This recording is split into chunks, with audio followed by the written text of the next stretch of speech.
very good afternoon to you all. Thank you for watching UBC television. This is the lunchtime news with me, Wadulo, Mark Arnold. Now to start off, the MTN Foundation and partners have launched a scheme to render positive contributions towards the empowerment of the girl child in motor vehicle mechanics and driving. The initiative was launched at Chitetika along Gayaza Road in Wakiso District by the project manager Melissa Shuma plus other representatives.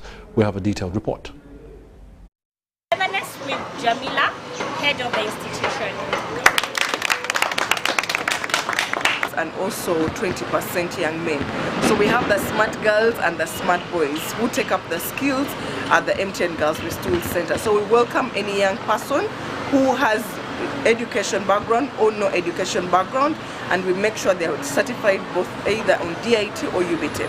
And that's all the skills they take here at the Girls with Tools Center. In mechanical, basic mechanics with the car.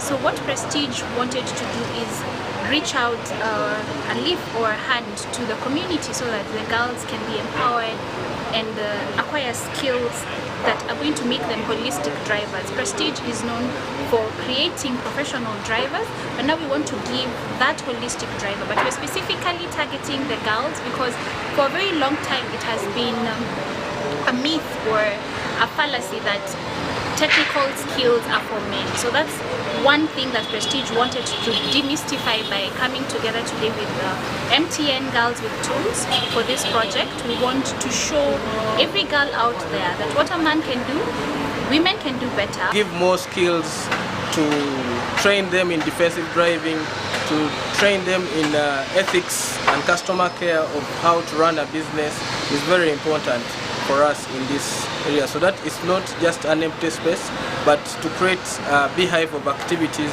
that the young girls and boys in the area can utilize and be part of to build on their livelihoods.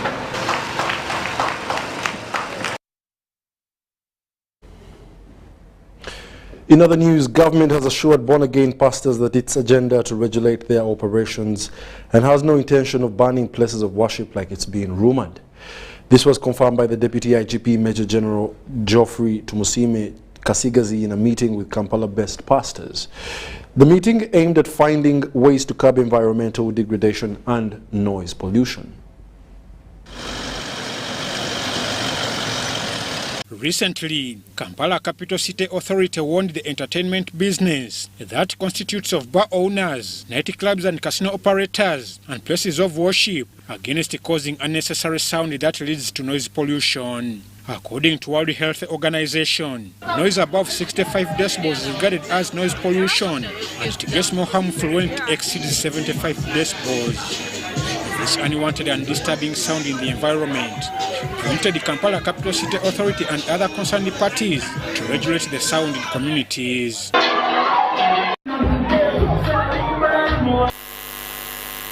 So therefore, noise is unaccepted sound. Olwono ne kibeera nti eddoboozi bwe lisukkanirwa ne kerere, kerere y'eddoboozi eritakkirizibwa. So our workers police kati omulimu gwaffe nga police and security agencies n'ebitongole ebirala ebikwasa amateeka is to ensure we educate you kukakasa nti tukusomesa. The pastors will also disseminate the information. Street preaching around the streets of Kampala have been categorically listed among the noise pollution factors in Uganda.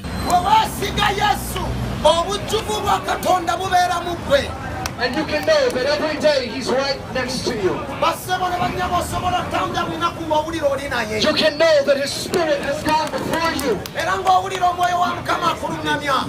Thus creating a tug of war between environmental law enforcers and pastors, prompting the patron Miracle Center Cathedral Church's Pastor Robert Kayanja to organize a pastors' meeting that was attended by Kampala-based pastors, the Deputy IGP Major General Geoffrey Tumusime Kasigazi, among others, to forge ways on protecting the environment as they carry out their vocation and pastoral godly works. And when we read them the law, they say we have bouncers. If you bring the we beat you up. With the ongoing restoration activities of Lubigi Swamp and other water catchment areas around Kampala, by name are backed by other law enforcers to refrain from encroaching on the environment by setting up churches. When there are no forests, they will not get rain. weba tebiriiko gundi tetwebala tusobola kuba nankuba swamps. Entobazi. We have gone down to attack swamps. Tuyigiridde entobazi kati zetuleeramu. The Head Miracle Center Cathedral Church is also the dialogue's organizer. Pastor Robert Kayanja lauded the Deputy IGP's grossing of the meeting, saying it will create a collaborative room between the law enforcers and pastors.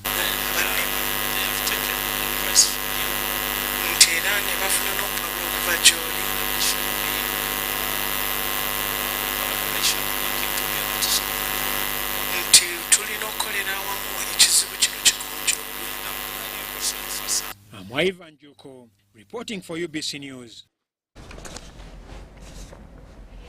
Furthermore, a total of $240 million is yet to be invested in Namamve Industrial Park to put up structures to steer industrial development. The Director General, Uganda Investment Authority, Robert Muchiza, says that the authority is also going to extend its services to investors through the one-stop center. Let's take a look. I believe that listening to you where we sit at the board, we shall have a feel of what your thoughts are in terms of how to expand your businesses. Namamve Industrial Park harbors over 50 factories and industries dealing in manufacturing, processing, packaging, recycling, and warehouses, among others, in a bid to create an enabling business environment. Uganda Investment Authority has been in several engagements with different investors, both domestic and foreign, to establish their constraints and pave a way forward. During the engagement, individual investors highlighted their challenges, including alleged disturbance from NEMA, delayed acquisition of licenses, the bad road connection, and power inconsistencies. We made applications. Now it's over 10 years. We are now trying to start industries. We imported machinery. But I was shocked a week ago, NEMA writing that I should reinstate the land the way I found it. You gave me wetland. I used a lot of money to feed it. Immediately after feeding, they started encroaching on it. This notwithstanding issues of delayed acquisition of loans from UDB, high taxes, encroachment on their land, and delayed certification by UNBS were also highlighted. You cannot even peep into the regional market when your products are not certified. And if you create a big financial barrier for certifying our products, then there's a problem. Submitted a request in March for consent to issue consent to mortgage along with the valuation report. Until now, it has not come. Reasonable cost of our production is going to be, and ultimately the price for the final products. And the Director General Uganda Investment Authority, Robert Muchiza, says UIA is yet to reduce the bureaucracy and time wastage through extension of services through the one-stop center. In Uganda, there will be a one-stop center there. We shall reach you in every region of the country. A total of $240 million has been earmarked for development of required infrastructure like network cabling, sewer systems, power installations, certification, and road infrastructure. The State Minister for Finance in charge of privatization, Evelyn Anita, assured all investors that all is being done to remove the highlighted barriers. She advised investors to use the opportunity of mortgaging of at least 40% of their land to cater for their investment costs and also take advantage of the tax-free holiday. If you have developed our land up to 60%, we are giving you permission to mortgage the land. That is an incentive.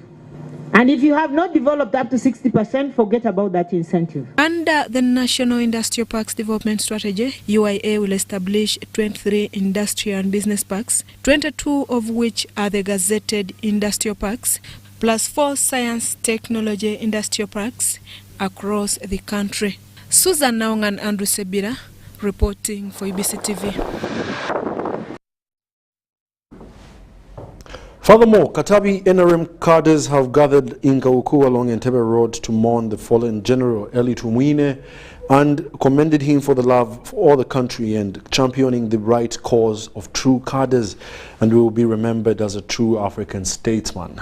Cadres were attending their annual general meeting where they gave out accountability for a one-year period cadres circle and reviewed their achievements and challenges and how to address existing gaps to enable them restructure with the aim of benefiting from the parish development model. We stood here today, and it was part of our eulogy to say we thank him for the great work he did for this country, and also to eulogize him and give him credit, and also use that dynamism and courage he has to carry on the work of the NRM and make sure that what he fought for, we shall protect and preserve. And the struggle which our brothers and sisters, our fathers and mothers died in the bush will not die in vain. So for me it's a loss, and it is a big loss to Uganda, entire Uganda, and the UPDF, and to us, the NRM people. One of the status progress we have made, the progress, is that we have enabled, we have mobilized over 259 members who are actively saving. What I can say, we have inculcated the culture of saving in these cadres of NRM for actualization of Uganda's Vision 240. Because that vision is that on average, every Ugandan by the year 240 should be earning over $9,500, equivalent to Uganda currency, that's around 34 million Uganda shillings. So that means per month on average, these people must be earning by the year 240, they should be earning around 2,800,000 shillings. So the only way we can actualize that is by inculcating in them the culture of saving aimed at making them make investments which can increase on their household income. That's one of the progress we have made in this year. Zero! Congratulations, Now, Mbarara is one of the districts in the cattle corridor with water stress. A number of residents draw water from valley tanks for domestic consumption and watering livestock for crop irrigation. It is for this reason that the residents of Ruaya Sub-County, Bweziwera Rutoma Town Council in Mbarara district celebrated when their district councillor convinced the Ministry of Water and Environment to drill for them boreholes. There was excitement when water gushed out from underground after successful drilling by engineers from Mbarara Water and Environment Department, led by Vin Natukunda. We got 15 cubic meters of water to add on the previous we got from other boreholes we drilled. Construction of Rukururu, Itara borehole in Rubaya, and the rehabilitation of Ritojo borehole courtesy of the area councillor Loida Trinomjuni Muhimbura was the cause of this excitement. I've drilled, the water is out and it is too much. It's about 16 cubic meters, which I'm sure it will supply the whole of Rubaya. But we can't stop there. We are going to another part, another place in Rubaya called Rukukuru. That's in it is in Bonenero.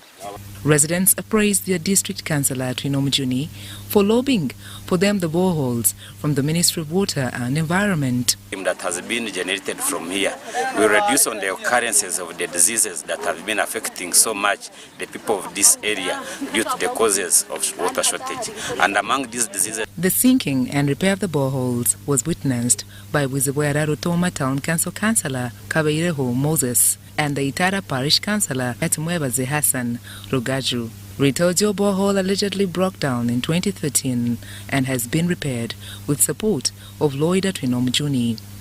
Therefore, I appreciate Honorable Loida because of repairing a borehole at Arwentos Ward with where Tomato Council. Rukururu borehole will be producing 15,000 liters of water per hour.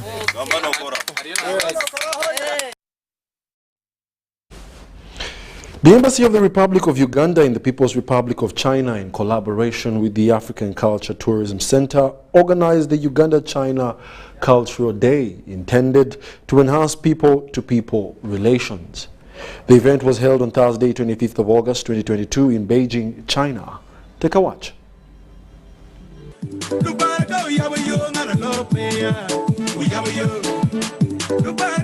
Between China and Uganda. So I would like to take this opportunity, first of all, to express my sincere thanks to the Embassy of Uganda in Beijing for its invitation, and also my warmest congratulations for this anniversary.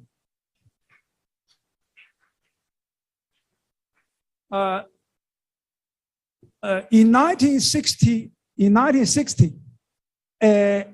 18th of October, that is the 10 days after the declaration of independence of Uganda, we established diplomatic relations with this country. We recognized immediately, 9 days later, the new government of Uganda. So here I would like also to say that Uganda was also among the first group of African countries that recognized the People's Republic of China, the government of China, as the sole legitimate government of China. So that is very, I would like to say it is of historical importance. On behalf of the Embassy of the Republic of Uganda in the People's Republic of China, to add my voice to welcome and thank you for attending Uganda-China Culture Day event, co-hosted by Uganda and Africa-China Culture Center. 我很高兴并且荣幸的代表乌干达共和国。That type of relationship is the highest level of a diplomatic relationship People's Republic of China has had with any nation state. Happiness and joy that what we have witnessed today is one of activities that have been lined up to highlight this important diplomatic.